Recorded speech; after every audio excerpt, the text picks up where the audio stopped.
Qu'est-ce qui vous a donné envie de la cultiver, cette fameuse graine de chia? C'est l'attrait de la nouveauté, puis c'est aussi répondre à des attentes sociétales. Il y a beaucoup de gens qui sont intéressés par les vertus au niveau des oméga 3 de cette graine.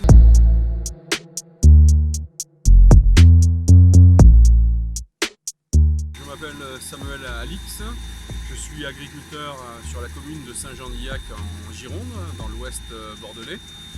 Je suis agriculteur sur une zone, un terroir très sableux, au milieu de la forêt des Landes, un terroir bien particulier. Depuis la fin de mes études, j'avais 20 ans, donc j'en ai 54, ça fait 34 ans, en 2020 ça fait déjà 34 ans. Changeante comme la météo, mais aussi comme toutes les incertitudes des marchés, des incertitudes techniques avec toutes les évolutions réglementaires qui sont pas toujours faciles à comprendre et à suivre, et puis les attentes sociétales qu'il faut prendre en compte et essayer de comprendre et aussi de transcrire dans nos pratiques. C'est grâce à un des amis agriculteurs qui m'a parlé de la filière Chia France, qui est proche, voisin, qui était en contact avec cette filière. Et bon, la filière est venue se présenter à moi et m'a expliqué ce qu'était le chia. J'en avais très peu entendu parler, mais un tout petit peu quand même. Donc j'en sais un tout petit peu plus maintenant. Voilà. C'est l'attrait de la nouveauté, puis c'est aussi répondre à des attentes sociétales. Il y a beaucoup de gens qui sont intéressés par les vertus des oméga 3 de cette graine. Donc faire un aliment qui, au niveau nutritif, apporte quelque chose de très intéressant et qui plus est en bio. Le pari est audacieux, mais c'est un bon pari, c'est un pari intéressant. Il y a une diversité de cultures pour respecter les rotations, mais la grosse spécialité de l'exploitation à la base, c'est la culture de pommes de terre pour le marché du frais. Et nous avons des pommes de terre que nous récoltons du mois de mai jusqu'au mois de mars, avec tout un échelonnement de calendrier de production. Et on a développé un savoir-faire qui nous permet d'aller cultiver aussi chez nos voisins des pommes de terre. Pour nous, l'intérêt, c'est d'ajouter une nouvelle culture dans nos assolements d'agriculture biologique, où on cherche à avoir un maximum de diversité de cultures, à espacer les cultures les unes derrière les autres pour éviter de développer des parasites, soit insectes, soit bactéries, soit virus. Donc on essaye d'avoir des rotations les plus longues possibles, donc une nouvelle culture qui n'existe pas. On a bon espoir qu'on n'ait pas trop de maladies dessus et que, bien avant de refaire des pommes de terre ou du maïs ou une carotte, un effet de purification de notre sol du fait de cette rotation longue.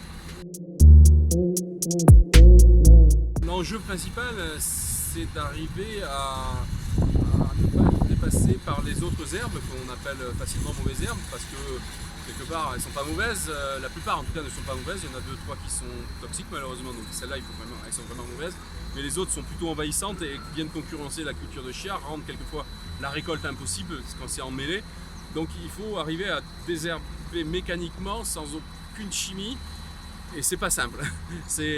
Donc ça veut dire qu'on a travaillé plusieurs fois la terre en amont pour essayer de faire des faux semis, essayer de faire lever un maximum de graines qui sont présentes dans le sol en quantité pour apurer un petit peu le stock de semences de ces dites mauvaises herbes. Et puis ensuite, on va faire du binage de précision avec l'aide du GPS, des bineuses qu'on va s'atteler à bien régler.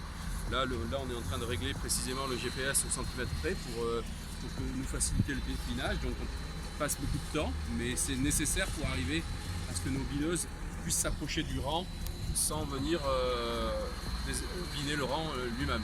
Le chia il se met en ligne tous les 80 cm et entre deux, il faut pas que les mauvaises herbes poussent. Après sur la ligne, on viendra ultérieurement à la main compléter ce qu'on ne peut pas faire mécaniquement à la bineuse.